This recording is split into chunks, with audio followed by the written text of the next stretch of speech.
Bonjour à tous, et bien prenons un instant aujourd'hui pour lire et méditer un passage du livre du ciel de Luisa Picaretta. Au nom du Père qui m'a créé, du Fils qui m'a sauvé et du Saint-Esprit qui me sanctifie. Amen. Jésus, je m'immerge dans ton acte unique et éternel d'amour, dans ta divine volonté. Je m'unis à toi, je m'identifie à toi, je me consume en toi. Je fonds ma volonté dans la tienne, je la fusionne dans la tienne, et comme tous les jours, Jésus, je te demande de venir dans mon cœur, de venir t'y établir définitivement, de me marquer complètement du sceau de ton divin fiat, pour que je puisse travailler à l'avènement de ton royaume, et devenir pour toi une petite source de réjouissance. Que nos cœurs, Jésus, puissent t'accueillir, devenir des petits tabernacles d'amour, des palais célestes, que nos cœurs puissent être des lieux de repos pour toi, que tu puisses y trouver réconfort, consolation, réparation, et que tu puisses y déposer toutes tes peines et tes amertumes. Jésus, je te demande de venir prolonger ta vie en moi, en chacun de nous. Viens, s'il te plaît, investir toutes mes actions de ta présence. Viens dans chacun de mes pas, viens dans mes regards, viens dans mon souffle, mes respirations, mes battements de cœur, mes paroles, mes pensées. Que tout soit fait pour toi, Jésus, que tout soit fait par toi et que tout soit fait totalement immergé en toi, dans ta divine volonté. Merci Jésus pour tout ce que tu nous donnes, merci pour chacun de ces enseignements qui est une vie divine, tous ces enseignements qui nous font grandir dans cette ressemblance avec toi, ces enseignements qui nous façonnent, qui sont comme vraiment autant de douches de lumière. Merci Jésus, merci vraiment infiniment. Merci de nous avoir donné ta maman comme maman, ta maman chérie que nous fêtons aujourd'hui comme mère et reine des douleurs. Elle qui a tout vécu en union avec toi, tout ce que tu as ressenti à l'intérieur, tout ce que ta divinité a imposé à ton humanité, tout ce que tu souffrais dans tes fibres les plus intimes pour nous reconnecter, pour nous réhabiliter à vivre dans ce royaume de la divine volonté. Eh bien, Marie a tout souffert en même temps que toi. Alors merci à tous les deux d'avoir préparé vraiment voilà, ce grand don que nous recevons aujourd'hui. Vraiment, merci à tous les deux. Merci Marie de nous guider jour après jour, après chacune de nos chutes, et bien à notre juste place, toi qui es la reine du royaume de la divine volonté. Jésus, merci bien sûr pour ton amour brûlant pour chacun de nous. Merci pour ta miséricorde sans borne, ce pardon que tu nous accordes après chacune de nos chutes, pour autant que nous venons à tes pieds nous repentir. Et vraiment, tu nous façonnes et tu veux le meilleur pour chacun de nous. Alors vraiment, Jésus, merci. Je te demande, Jésus, eh bien de venir auprès de chacun de nous, poser tes mains adorables sur nos têtes, sur nos cœurs, pour nous bénir, bénir nos pensées, bénir nos intelligences, bénir nos âmes. Viens, s'il te plaît, Jésus, déverser dans nos intelligences ta sagesse, déverser dans nos cœurs ton amour, pour nous disposer à recevoir ce nouvel enseignement. Voilà, tu voudrais que nous t'aimions mieux, que nous t'aimions plus, que nous te laissions plus de place, que tu sois vraiment le maître, le roi dans tous les cœurs. Alors vraiment, que rien ne se perde et que ces mots qui sont les tiens, que ces mots qui sont tous bénis, eh bien, puissent vraiment être digérés, que nous puissions vraiment les comprendre, qu'ils puissent nous percuter et que nous puissions les mettre en pratique pour faire des actes en union avec toi, et que nos actes ne soient plus humains mais deviennent divins, et que donne-nous la grâce, Jésus, de ne faire que des actes dans la divine volonté, que nous ne quittions jamais ta divine volonté. Prends-nous par la main et amène-nous à ce 4e niveau de vie, pour que ce soit un acte continu, que notre vie soit toute divine en fait, remplie de toi, qu'il n'y ait pas des sorties dans nos volontés propres, mais que notre vie devienne une prière continuelle, une offrande continuelle pour ta gloire.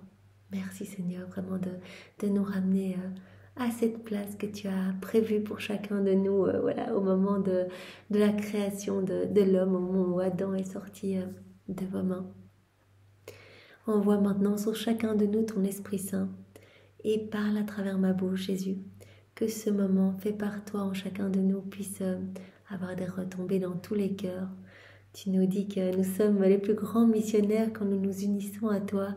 Alors Seigneur, vraiment que ce moment-ci puisse toucher de nombreux cœurs, que des âmes reviennent à toi, se sanctifient, se purifient, se convertissent.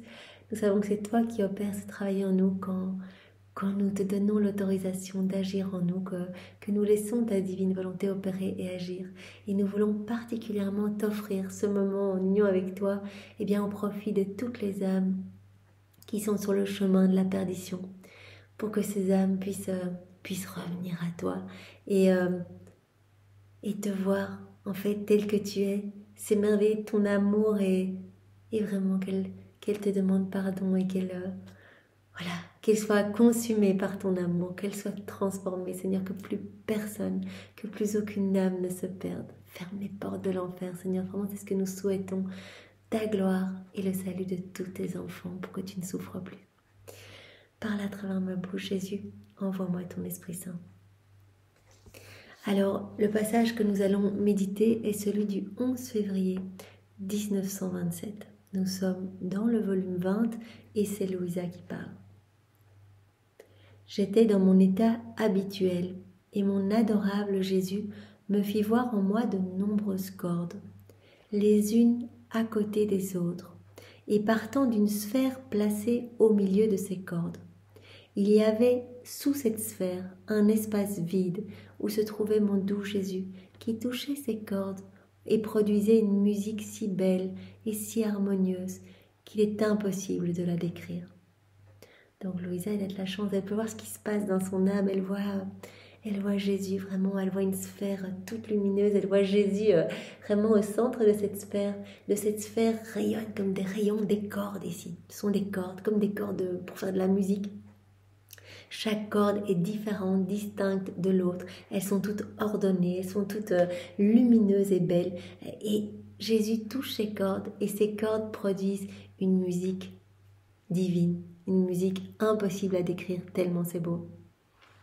Après avoir joué sa petite sonate, il me dit « Ma fille, ces cordes sont le symbole de l'âme où règne ma volonté. » Quand une âme vit dans la divine volonté, qu'elle s'abandonne entre les bras de Jésus, qu'elle laisse la divine volonté opérer et agir, tout est ordre et harmonie dans cette âme, et donc tout est beauté et lumière. Et donc ces cordes, comme dit Jésus, sont le symbole de l'âme où règne la divine volonté. Je prends moi-même plaisir à les former et à les ordonner. Donc c'est Jésus qui forme ces cordes. Donc vraiment nous l'appelons nos petits actes du quotidien. Jésus, je veux faire ta volonté, nos actes préalables et puis nos actes continuels pendant la journée. Au plus nous allons l'appeler, au plus il va élargir les frontières du royaume de sa divine volonté dans notre âme. Il va embellir notre âme puisque vraiment il vient s'installer avec son Père, l'Esprit Saint, avec tous ses attributs divins, etc. Il s'installe avec tout. Et donc, il ne va pas cohabiter avec le péché, la misère, la noirceur. Donc, il embellit notre âme. Et ce qui est le symbole de notre volonté propre, c'est le désordre, le chaos, la disharmonie. Et donc, Jésus, quand on commence à vivre dans la divine volonté, vient mettre de l'ordre. Et donc, il installe ces beaux rayons, ces belles cordes pour faire de la musique. Cette musique lui amène une joie, cette musique rayonne partout dans la création, dans le ciel, sur la terre. Et donc, ce qui nous montre bien que quand on fait un acte en union avec Jésus, Jésus, je mange dans ta divine volonté, Jésus, je lis avec ta volonté à toi, je marche, je bois, je respire, je vais au travail, je m'occupe de mes enfants, que sais-je. Un acte fait en union avec Jésus, lui donne la gloire la plus complète, lui amène vraiment de la joie profonde et vraiment apaise sa justice divine. Et vraiment, quand on fait quelque chose en union avec Jésus, directement, il y a de la lumière qui émane de notre âme et cela touche partout, toutes les âmes autour de nous et cela éclipse les ténèbres. C'est vraiment comme une petite sonate harmonieuse à chaque fois vraiment qui réjouit les saints, les bienheureux, toute la création, etc. Chaque corde a une couleur distincte, revêtue d'une lumière, de sorte que tout ensemble, elles forment le plus bel arc-en-ciel rayonnant de lumière. Mais veux-tu savoir pourquoi chaque corde a une couleur distincte? Jésus va nous dire ce que représentent ces cordes. Parce que chacune symbolise une de mes divines qualités. Donc on voit bien que quand on appelle Jésus, il vient avec ses attributs divins, avec ses œuvres, il vient avec tout. Et donc chaque corde représente un de ses attributs divins. Ainsi j'ai tout disposé en ordre, la corde de l'amour, la corde de la bonté, la corde de la puissance. Donc Jésus nous donne tout directement, il vient, et c'est pour cela que notre personnalité se transforme en fait, parce qu'il vient avec ses qualités divines, et cela vraiment nous façonne en fait. Il retire voilà, nos mauvaises passions, les péchés qu'on a l'habitude de faire. Il nous nettoie en profondeur avec sa maman, avec son Père, l'Esprit Saint. Il travaille notre cœur. C'est lui qui le fait. Il remet cet ordre, cette beauté. Et à chaque fois, c'est une nouvelle création. À chaque fois qu'on s'unit à lui, c'est une nouvelle création. Quelque chose de beau, de magnifique. Et donc, au plus on va faire des actes, au plus on va vraiment devenir comme des images, des échos de la Trinité.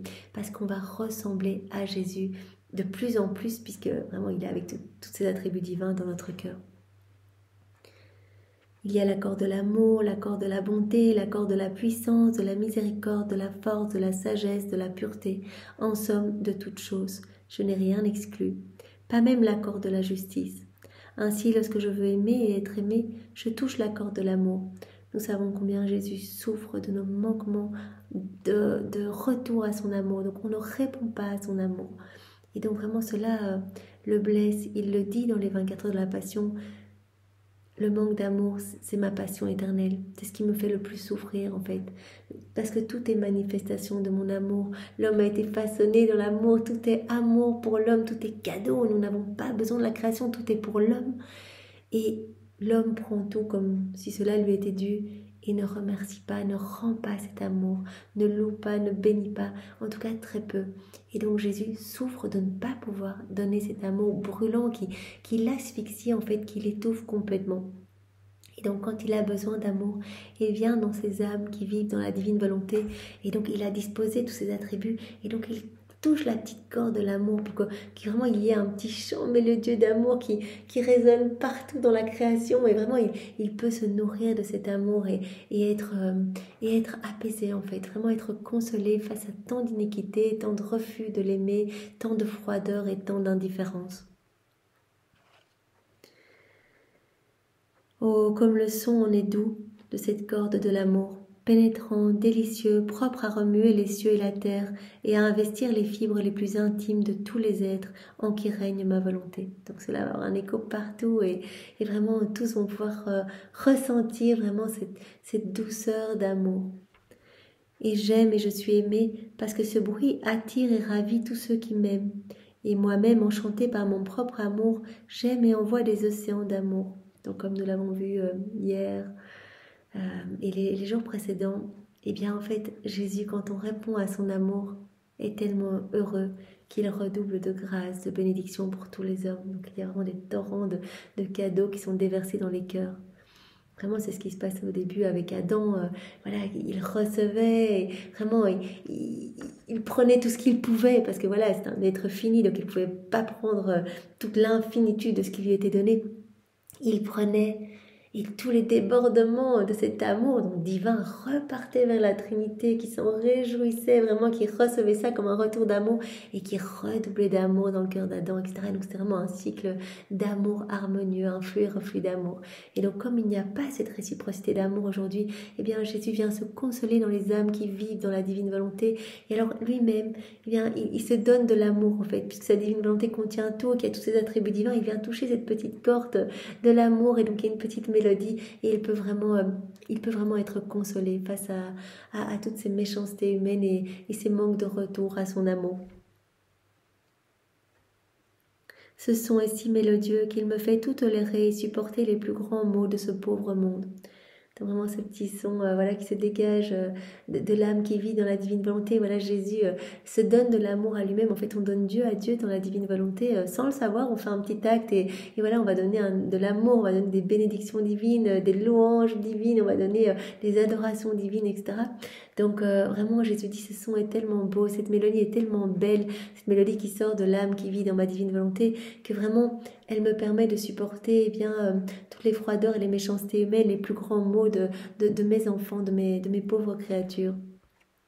Ce son me pousse ensuite à toucher la corde de la bonté et attire l'attention de tous pour recevoir les biens que ma bonté veut dispenser aux créatures. Voilà, Jésus, quand il est heureux, qu'il a un retour d'amour, et bien directement, il vient toucher la petite corde de la bonté pour donner plus, pour que tous les cœurs soient un petit peu disposés à accueillir toutes les grâces et les torrents d'amour qu'il veut déverser. Des voix parlent dans ce son. Il fait que tous écoutent attentivement, sont de surprise et d'admiration en entendant dans ce bruit de voix les biens que je veux donner. Ce son me fait sortir mes biens et dispose également les créatures à les recevoir. Donc vraiment, on fait un acte dans la divine volonté. Il y a cette mélodie et Jésus est tellement content qu'il est appelé à déverser plus dans les cœurs. C'est comme cela qu'il y a cet effet vraiment d'écho partout en fait. On fait un acte dans la divine volonté et des âmes du passé obtiennent des grâces, des miracles, des carines, des âmes du futur, des âmes du présent. C'est incroyable. Jésus dit que tout passe par le truchement des âmes qui vivent dans la divine volonté parce qu'on fait un acte aujourd'hui, peut-être maintenant, cette méditation que nous faisons en union avec Jésus. Eh bien, il y a des âmes dans le passé qui ont reçu la grâce de la sainteté, peut-être Sainte Bernadette, Sainte Thérèse, etc. Parce qu'aujourd'hui, il y a des actes qui sont faits dans la divine volonté. Donc, c'est vraiment magnifique parce que Jésus vraiment aime tellement cette mélodie qui sort des âmes qui font des actes en union avec lui. Parce que c'est une mélodie divine qui vraiment touche son cœur. Aussi, chaque fois que je veux mettre à l'œuvre un de mes attributs, je touche la corde qui lui correspond et je le place en attitude. Mais sais-tu pourquoi j'ai disposé toutes ces cordes en toi ? Parce que là où règne ma divine volonté, je veux me trouver tout entier avec toutes les choses qui m'appartiennent, de telle sorte que quoi que je fasse au ciel, je dois être en mesure de le faire dans l'âme où domine et règne mon fiat suprême. Ça, Jésus en a déjà beaucoup parlé. Voilà, il dit souvent, quand une âme vit dans la divine volonté ou m'appelle, s'unit à moi, je viens avec mon Père, l'Esprit Saint, et nous prenons des décisions à partir de cette âme de la même façon que si nous les prenions du ciel. Donc c'est magnifique. Donc Jésus est là avec son Père, l'Esprit Saint, et il décide de la justice divine. Voilà, ils prennent des décisions. Et donc Jésus dit, je ne vais pas m'installer avec rien du tout. Je viens avec tout mon royaume. Je veux être bien. Je veux retrouver mon ciel dans cette âme qui vit dans ma divine volonté. C'est pour ça qu'à chaque acte, j'embellis cette âme. Voilà, je l'orne de nouvelles étoiles, d'un nouveau soleil, de nouvelles choses. Et vraiment, je prononce mon fiat créateur à chaque fois qu'elle fait un acte dans la divine volonté. À chaque fois. Je prends ce verre dans ta divine volonté. Seigneur, je bois avec ta volonté. Le Seigneur prononce son fiat. Ce fiat qui a permis, en 6 fiat, le Seigneur a fait toute la création.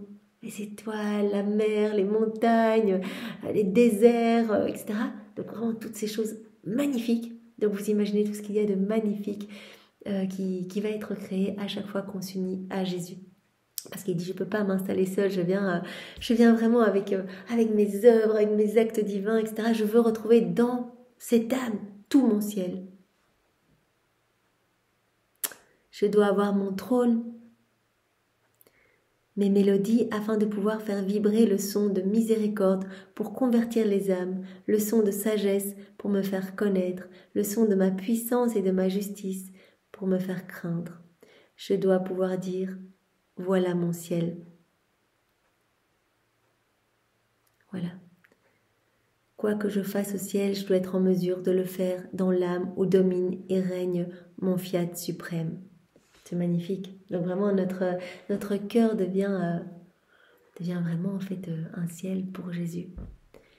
Après quoi, je faisais ma ronde dans la création et en imprimant mon « Je vous aime » sur chaque chose créée, je me demandais si en vertu de cette divine volonté qui les préserve belles et entières, je demandais qu'en vertu de cette divine volonté qui les préserve belles et entières, le royaume du Fiat suprême puisse venir sur la terre. Donc elle fait comme d'habitude ses rondes dans l'œuvre de la création, elle place ses actes d'amour, d'adoration, de louange, de bénédiction, elle tient compagnie à la divine volonté qui est en train d'agir, d'opérer dans chaque élément créé, qui maintient chaque élément beau, frais comme au sortir des mains du Créateur. Et elle demande à chaque fois dans ses rondes eh bien, que vienne s'établir le royaume de la divine volonté. Donc elle prête sa voix aux éléments créés pour demander que s'établisse sur la terre eh bien, ce royaume du divin fiat. Mais en même temps, je me disais, les choses créées sont inanimées, elles n'ont par conséquent pas la vertu de demander un royaume si saint. Voilà, elle se dit, mais finalement, c'est vrai, les choses créées n'ont pas d'âme, elles sont inanimées, donc est-ce que ça a du sens de mettre cette parole sur ces choses créées, de leur faire demander que vienne s'établir sur la terre, voilà, ce royaume si saint. Je pensais cela lorsque mon Jésus bien-aimé sortit de mon intérieur et me dit « Ma fille, il est vrai que les choses créées n'ont pas d'âme. Cependant, la vie de ma volonté court en chacune d'elles, et c'est en vertu de ma volonté qu'elles se maintiennent aussi belles, tout comme elles furent créées. » Voilà, la divine volonté est totalement opérante et agissante. Jésus nous l'a déjà dit tellement de fois. Voilà, ce que nous voyons, ce n'est que le voile cachant la divine volonté qui est en train de travailler, de conserver les qualités divines dans chaque élément créé. Les choses créées sont toutes de nobles reines qui appartiennent à ma famille royale. Chaque élément créé, vraiment, voilà. Le Seigneur dit, la divine volonté travaille tellement dans chaque élément créé que c'est pour cela, en fait, que les éléments créés restent comme ils sont sortis des mains de Dieu. Et donc, chaque élément est comme une noble reine, en fait, appartenant à la famille royale, la divine famille royale. Et en vertu de ma volonté qui les anime et de tous les actes que ma volonté exerce sur elles, les choses créées ont le droit de demander la venue de mon royaume. Parce que c'est aussi leur royaume. Voilà, les éléments créés font partie, comme dit Jésus, parce que chaque élément est habité de cette vie divine. Et en fait, la divine volonté opère, agit à travers chaque élément créé. Et donc, ils font partie de la famille royale, comme dit Jésus. Et donc, ils sont en droit de demander que s'établisse le royaume, puisque c'est aussi leur royaume. Pour avoir le droit de demander la venue du royaume du divin fiat, il est nécessaire de faire partie de notre famille, en qui notre volonté a sa première place, son trône, sa vie. Donc faire partie de la famille divine, de la famille royale, eh bien Jésus nous l'a déjà dit, il faut vivre dans la divine volonté. Si on étouffe la divine volonté dans notre cœur, elle sera là, parce que sinon on ne serait pas en vie, donc elle est dans notre cœur, mais elle est complètement recouverte par des décombres de notre volonté propre, de nos misères, etc. Et finalement, elle est esclave de nos mauvais comportements, vraiment de ce qu'il y a de mauvais en nous, alors qu'elle devrait être reine et souveraine. Ce n'est que dans la divine volonté qu'on peut vraiment ressembler à Dieu et faire partie de sa famille. À ce moment-là, on l'a vu les jours précédents, combien Dieu est généreux et nous donne tout. Il dit la divine volonté, c'est la source de tous les biens, de tous les bienfaits. Donc, je vous donnerai absolument tout. Vous deviendrez vraiment propriétaire avec moi de tout mon royaume. Vous allez pouvoir vous servir, je mets tout en commun avec vous. Donc, si nous voulons nous aussi faire partie de la famille royale, comme la création, voilà, qui fait partie, qui peut demander que vienne s'établir le royaume parce qu'elle fait partie de la famille royale, eh bien nous devons vraiment donner notre oui, nous abandonner dans les bras de Jésus et laisser sa divine volonté vraiment être la reine, être vraiment la souveraine et agir à travers nos humanités. C'est pourquoi je t'ai d'abord fait naître, Louisa, en elle, dans la divine volonté, afin que ma volonté puisse avoir ses droits de paternité sur toi et que tu puisses avoir les droits de filiation. Donc c'est une histoire de droit de filiation. Et comment avoir ce droit de filiation? En vivant dans la divine volonté. Immédiatement, nous retournons à cette place qui nous est offerte, cette place qui nous est destinée, cette place pour laquelle nous avons été créés, c'est-à-dire être enfants de Dieu, enfants de lumière, vraiment être revêtus de ce vêtement royal et vraiment être propriétaire et dépositaire de tout ce qui appartient à Dieu, de toutes ses œuvres, de tous ses actes, de absolument tout. Donc Louisa, je t'ai d'abord, voilà ce que Jésus dit, je t'ai d'abord fait naître dans la divine volonté, pour qu'elle puisse avoir ses droits de paternité sur toi et que tu puisses, toi, avoir tes droits de fille, de filiation. Et avoir ainsi le droit de demander son royaume. Parce que Louisa est dans la divine volonté, elle peut demander que s'établisse sur la terre le royaume de la divine volonté. Et non seulement toi, mais aussi en vertu de toutes les choses créées. C'est-à-dire que tous les actes innombrables que notre volonté exerce dans toute la création. Pour demander que notre royaume et le tien puissent venir. Donc c'est le royaume de Louisa. Tout est mis en commun à partir du moment où on vit dans la divine volonté. Et donc elle est habilitée en tant que fille de Dieu à mettre sa voix sur chaque élément créé pour vraiment demander que s'établisse ce royaume ici-bas. Ma fille, qui peut aspirer à avoir le droit d'être roi, sinon le fils du roi? De plus, chacun voit en lui le droit que le royaume sera le sien. Et si l'on voit un serviteur, un paysan aspirer à ce royaume qui n'appartient pas à la famille royale et qui dit qu'il a le droit d'être roi et que le royaume sera sien, on le considère alors comme un fou et il mérite toutes les moqueries. Voilà, Jésus nous prend toujours cet exemple, voilà, où on est serviteur, on est esclave de nos mauvaises passions, on vit seul, on vit sans Jésus, on étouffe la divine volonté dans notre cœur, ou alors voilà, on décide de vivre dans la divine volonté et vraiment à chaque fois en s'unissant à Jésus, et bien voilà, notre âme se transforme, il peut être heureux dans notre cœur, etc. Et à ce moment-là, on reprend petit à petit bien cette place d'enfant de Dieu. Et donc, tout nous appartient comme si voilà, on était le fils ou la fille du roi. Et donc, c'est légitime en fait que toutes ces propriétés nous reviennent aussi de droit. Tandis que si quelqu'un d'autre ne vit pas dans la divine volonté, il ne peut pas réclamer tout ça. Ça ne lui appartient pas. Jésus parle même de voleurs, d'usurpateurs. Vraiment, ceux qui ne vivent pas dans la divine volonté, qui se servent dans la création. Eh bien, Jésus dit, ils n'ont aucun droit sur la création. Tout a été fait pour l'âme qui vit dans la divine volonté. Et nous sommes tous appelés à vivre dans la divine volonté, puisque c'était le plan de Dieu initial, que tous les hommes soient remplis de divin, et vraiment que ce soit toutes des vies divines qui glorifient la Trinité. De la même manière, celui qui voudrait demander mon royaume et en qui ma sainte volonté ne règne pas, se trouvant dans la condition de serviteur, n'a pas le droit de demander mon royaume. S'il le demande, c'est simplement une façon de parler, et sans y avoir droit. Il ne peut pas être propriétaire de tout, il ne peut pas. Parce que, voilà, s'il le demande, il n'a pas ce droit de filiation. Supposons à présent qu'un roi ait des centaines, des milliers d'enfants appartenant tous de façon légitime à sa famille royale. Tous n'ont-ils pas le droit d'occuper de nobles positions, conformes à leur état, et de dire « Le royaume de notre Père est notre royaume, parce que c'est son sang royal qui coule dans nos veines. » Or, dans toute la création, dans les enfants qui appartiennent au royaume du divin fiat, il coulera plus que le sang, mais la vie de ma volonté. C'est magnifique. Donc vraiment, si on décide de vivre dans la divine volonté, il ne pleurera pas voilà, comme le sang voilà, qui fait voilà, qu'un enfant est le fils de son père ou qu'un enfant est la fille de son père, mais il coulera beaucoup plus, il coulera la vie de la divine volonté en nous. Et comme dit Jésus, cela leur donnera le droit d'appartenir à la royale et céleste famille. Le fait vraiment de s'unir à Jésus et de laisser la divine volonté souveraine, reine, voilà, eh bien, il se crée en nous une vie divine.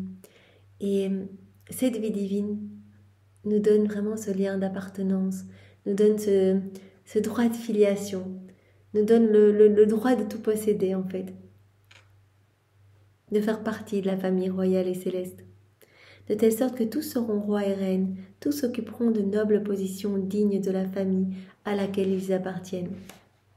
Par conséquent, les choses créées, parce qu'elles sont toutes filles du ciel et qu'elles ont des actes de ma volonté, même qui le demandent en elles, ont plus de droits que vienne le royaume de ma volonté que les créatures elles-mêmes, qui en faisant leur volonté se sont réduites à la condition de servantes. Voilà, Jésus ajoute ceci qui est assez intéressant. Au départ, voilà, Adam, dans la divine volonté complète, divine science, divine connaissance, dans la réciprocité d'amour parfaite avec la Trinité, etc. Chacun de ces mouvements amenait de la joie à la Trinité. Eh bien, toute la création avait été faite pour lui. C'était le chef-d'œuvre de la création. Et donc, les éléments créés le reconnaissaient vraiment comme leur chef, en fait, comme leur roi. Et parce que sentait cette vie divine en Adam.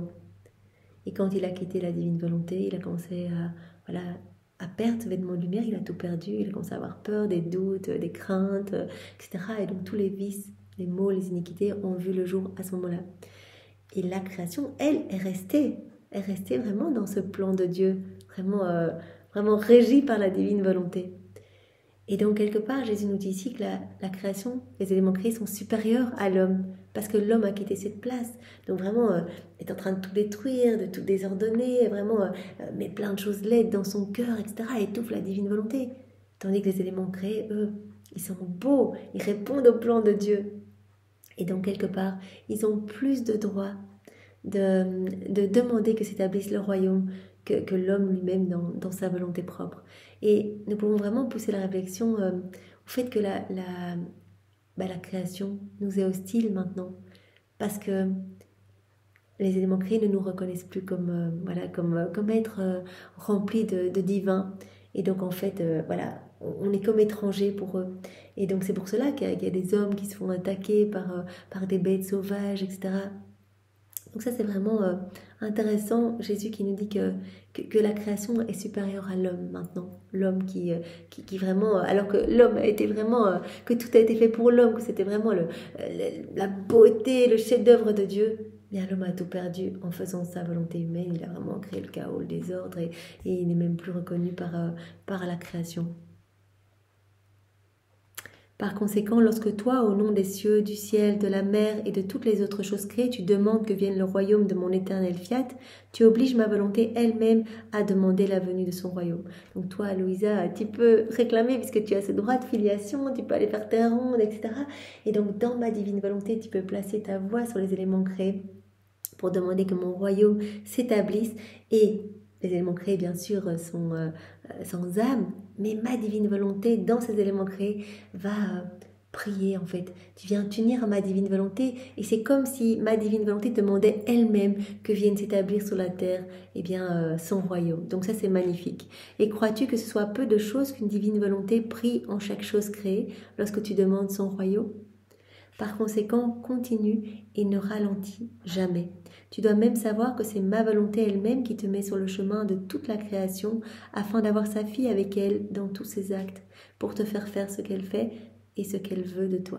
Donc Jésus dit à Louisa, de toute façon, voilà, cet élan que tu ressens d'aller faire des rondes, cela ne vient même pas de toi, tout est grâce, tout vient de moi, c'est moi en toi qui te pousse à aller placer tes actes de louange, de bénédiction, tes remerciements au nom de tous, à les demander que vienne s'établir sur la terre le royaume de mon divin fiat. Donc tout ce travail, c'est moi qui l'opère en toi. Donc fais confiance, abandonne-toi et vraiment que nous puissions aujourd'hui, par cet enseignement, désirer ardemment reprendre cette place de fils et de filles de Dieu. Vraiment, c'était de ça que cela traitait aujourd'hui, cet enseignement de Jésus. C'est vraiment que il veut tout nous donner, en fait. Il veut tout nous donner comme un roi va tout donner de manière, naturelle à ses enfants. Eh bien, voilà, reprenons cette place d'enfant et ne soyons pas ingrats, en fait. Il nous a tout donné, répondons à son amour et vraiment aimons-le et donnons-lui notre oui en gage de notre amour. Offrons-lui notre volonté, nos désirs, nos émotions, qu'il puisse vivre en nous et que sa volonté puisse rayonner de notre personne et vraiment que sa volonté puisse agir et opérer à travers nous. Merci Jésus, merci. Avec tes propres remerciements, sois loué, béni et glorifié au nom de tous, dans ta divine volonté.